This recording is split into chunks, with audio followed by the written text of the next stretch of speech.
Noi, comunità dei frati di San Daniele, ringraziamo di cuore la soprano Maria Rita Schenato e la pianista Maria Beatrice Boscaro per la loro disponibilità ad organizzare ed eseguire questo concerto a 40 giorni dalla Pasqua, un'occasione in più che ti è dato da vivere per entrare nel mistero della risurrezione dal punto di vista musicale.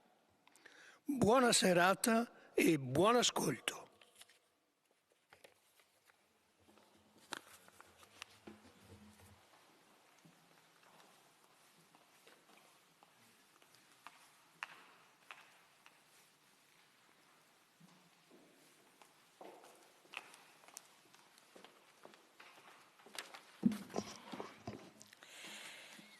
Pasqua 2021. Dolorosa la tua passione, dolorosa la tua morte, gioiosa la risurrezione.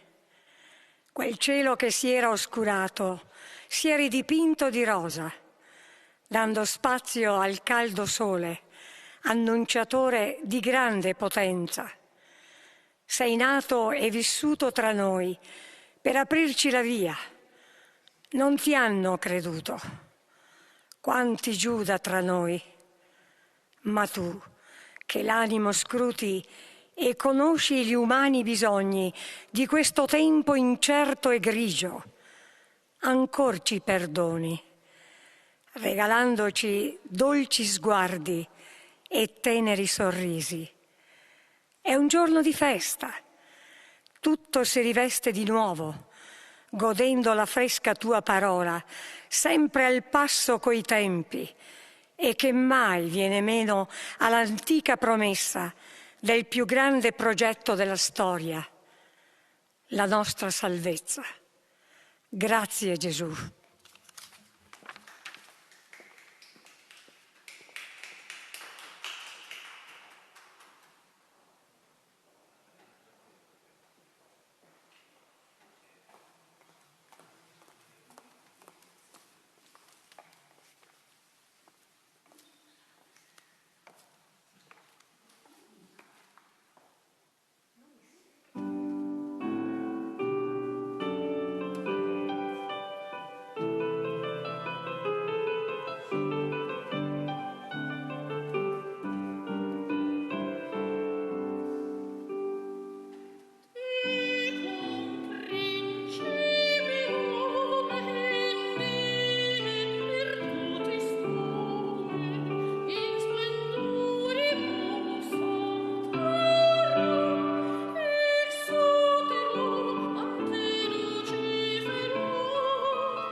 Passione e Resurrezione di Ettore Masina.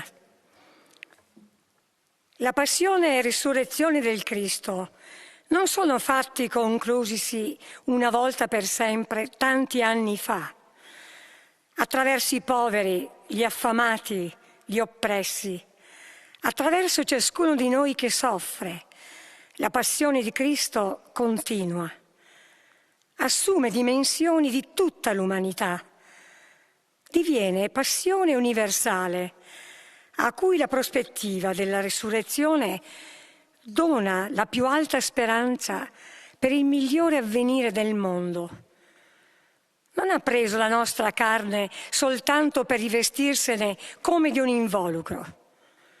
Gesù si è mescolato intimamente alla nostra vita, ha camminato per i nostri villaggi, carezzato i nostri bambini, partecipato alle nostre feste, al nostro lavoro, assistito i nostri malati. Si è chinato a lavarci i piedi stanchi e impolverati. Ha pregato con noi ha spezzato il suo pane. Né c'è nostro male che non abbia provato. L'hanno accusato di eresia, di sovversivismo, trattato come un pazzo. E la morte che gli hanno dato e che egli ha accettato non è stata la dolce fine del vecchio, né la morte fulminea degli eroi, ma la morte punitiva del criminale, il lento spasmodico morire di un corpo giovane che lotta contro il tormento dell'asfissia. Possiamo dunque sentirlo remoto nel tempo, protagonista di un'azione liturgica soltanto misterica e simbolica. Potrebbe egli accettare che noi lo estraniassimo dalla nostra cronaca? Egli ha detto: sarò con voi sino alla fine dei secoli. Ha detto: trarrò tutto a me. Ma ancora più chiaramente ha detto di volersi per sempre identificare con i poveri.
incominciò ad avere paura e a rattristarsi di Luigi Santucci. Nell'orto stanotte prega gli uomini per la prima volta. Ai suoi 3 più cari dice: restate qui e vegliate con me.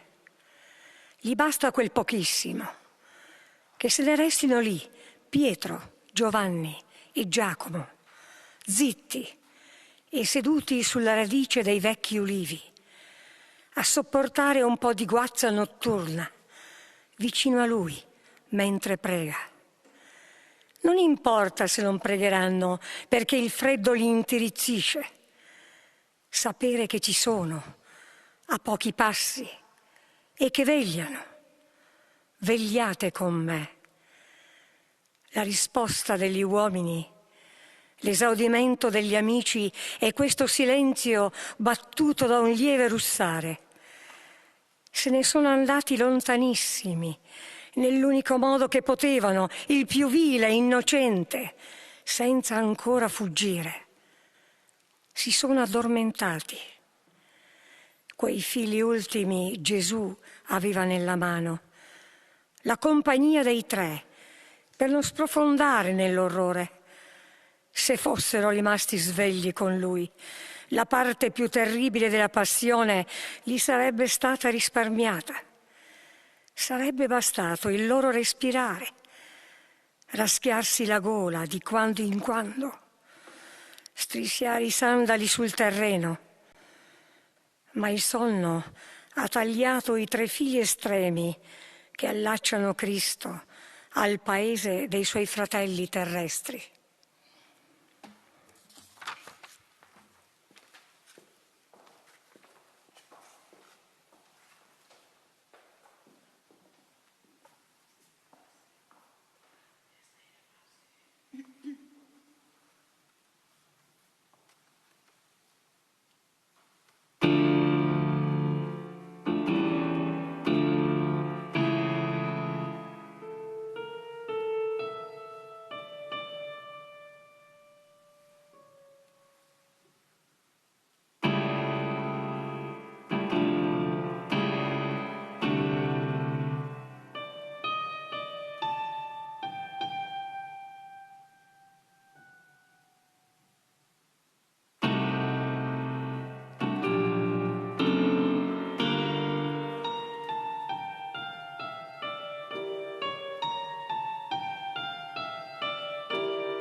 Pasqua è la presenza viva di Gesù, di Voill'homme. Pasqua è la presenza viva, divina, umanamente gloriosa di Gesù, con la certezza che un giorno saremo con Lui, con il nostro povero corpo glorificato come il suo. Il crederlo fermamente dà una grande gioia, una reale speranza. Sarà tra poco, molto presto per ognuno di noi. Questa è la certezza che vorrei il Signore deponesse come una grazia in questo giorno di risurrezione, nell'intimo del cuore di ciascuno di voi. Questa attesa immediata deve influire sulla nostra vita. Ci sarà un altro mondo, un'altra vita, un'altra terra. Questa è la certezza della Pasqua. Il Signore è risuscitato, niente di più vero. Egli ci aspetta.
Un legno vivo aveva dato la morte.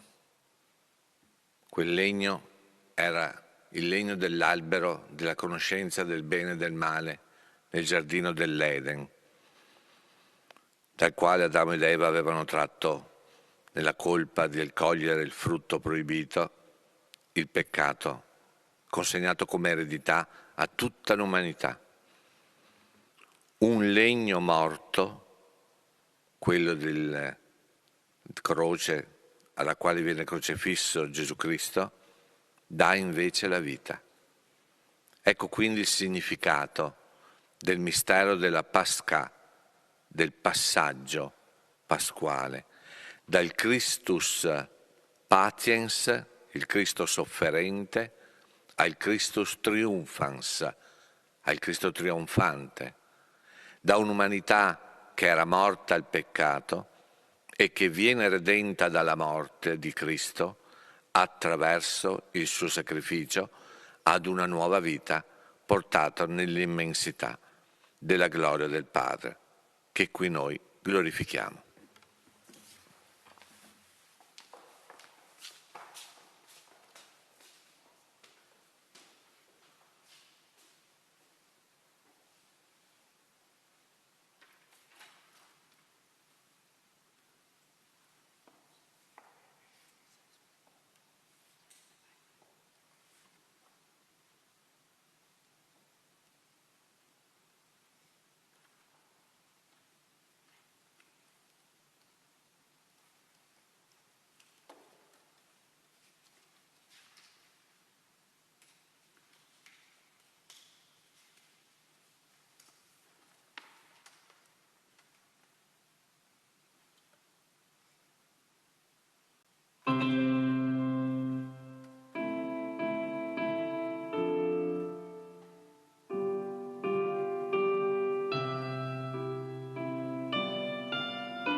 Il sacrificio di Cristo sulla croce ha permesso all'umanità di riconciliarsi con Dio, non dal punto di vista discendente, cioè da Dio all'uomo, ma ascendente dall'umanità a Dio.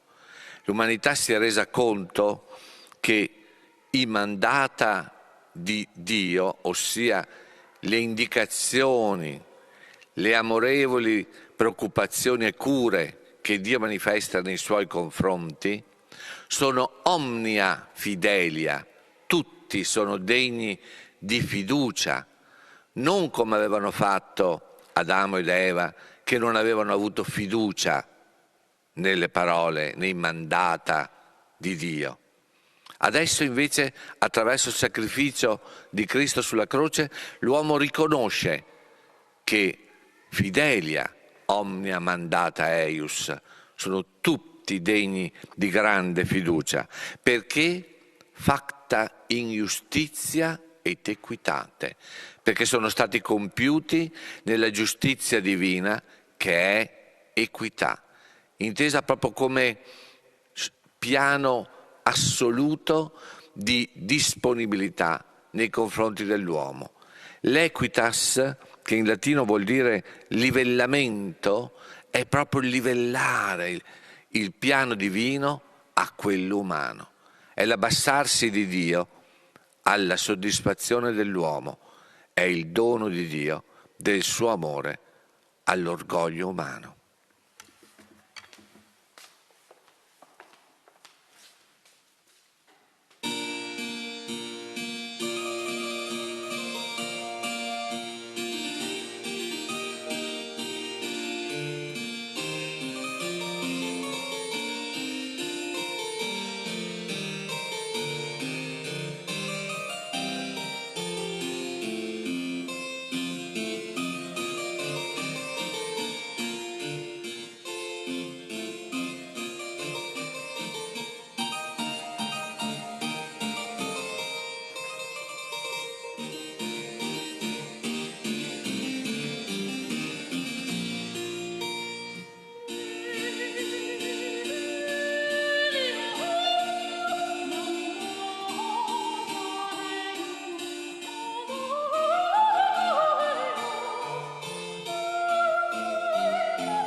allora l'uomo che si affida completamente a Dio nel valore del sacrificio della croce sarà beatus. E il concetto di beatitudo non è qualcosa di umano, è qualcosa di trascendente, qualcosa che va al di là dell'umano. È una gioia che non ha nemmeno paragoni, che intenda non la può chi non la prova, direbbe il padre Dante. E quindi questa beatitudine è una gioia sconfinata perché si basa sulla certezza che affidarsi a Dio vuol solo dire avere un futuro di assoluto splendore, di assoluta gioia.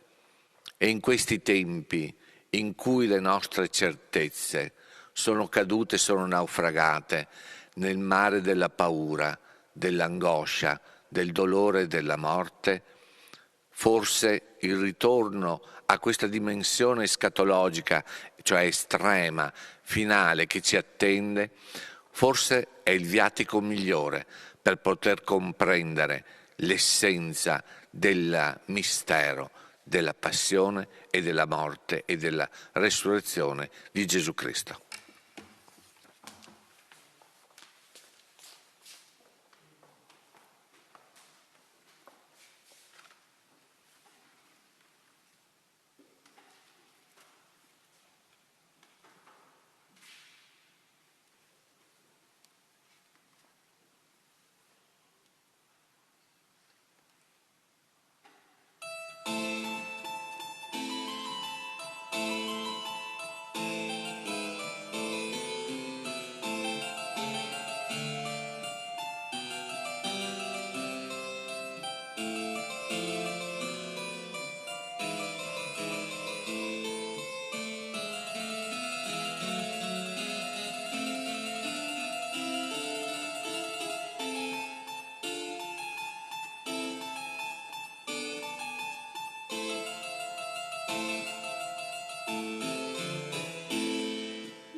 Buonasera a tutti.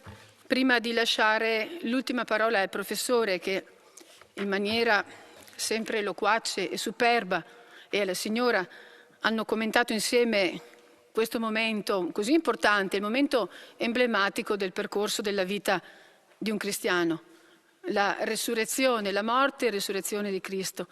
Questo non era un concerto tradizionale, come avrete capito, era un momento di riflessione.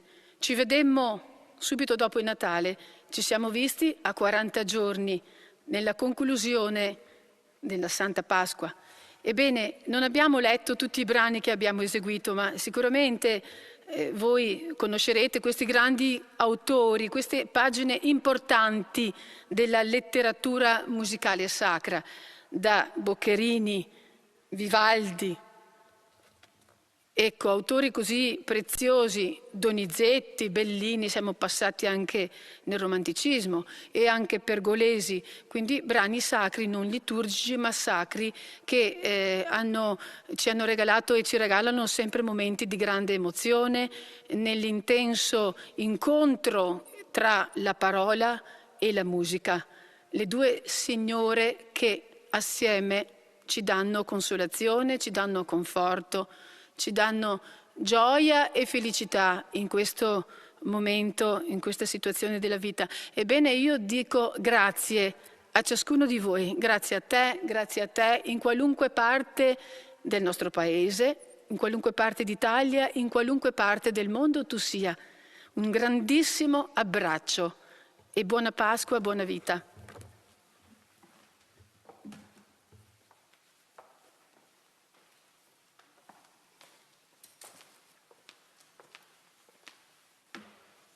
E così si compie il ciclo. Si ritorna ciclicamente nel nostro vagare d'umanità sempre sicura delle proprie incertezze e sempre incerta nei punti di fede. Si ritorna di nuovo al punto di partenza. Così come avevamo aperto questa nostra meditazione musicale con il brano di Bellini Tecum Principium, che è tratto dal Salmo 109, Dixit Dominus, così chiudiamo adesso con il Dixit Dominus di Vivaldi. Il concetto è semplicemente questo: Dixit Dominus, disse il Signore, Domino meo, al mio Signore, sedes ad dextris meis, siedi alla mia destra. Cioè non è soltanto una difficoltà ermeneutica capire chi sia questo Signore, ma capirlo vuol dire atto di fede. Questo Signore è l'umanità tutta, che una volta che ha compreso il mistero salvifico della croce, può veramente essere degna di essere chiamata a sedere alla destra del Padre. E in quel momento stare alla destra vuol dire ritornare al livello iniziale nel quale eravamo stati concepiti, ossia come coautori, partecipatori, compartecipi proprio della creazione. Atto di estrema potenza, creare e dare. Dio creò con la parola.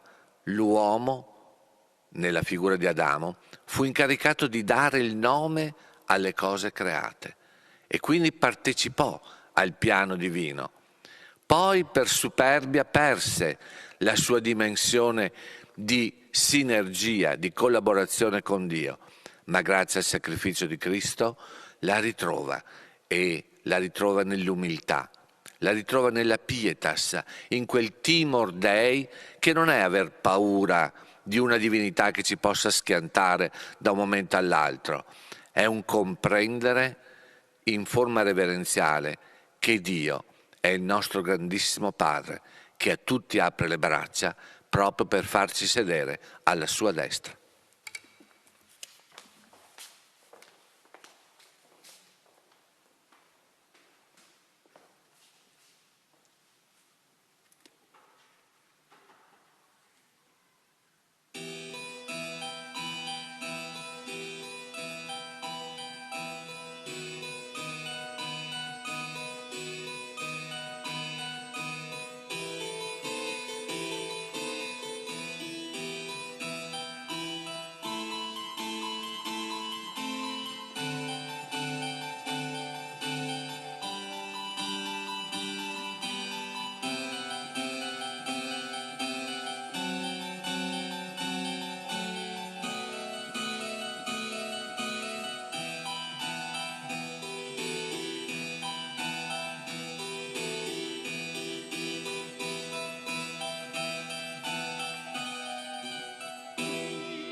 Grazie dunque ancora al professor Massimo Celegato, docente di lettere classiche al liceo classico e anche uno scrittore, saggista, musicologo, persona di grande cultura.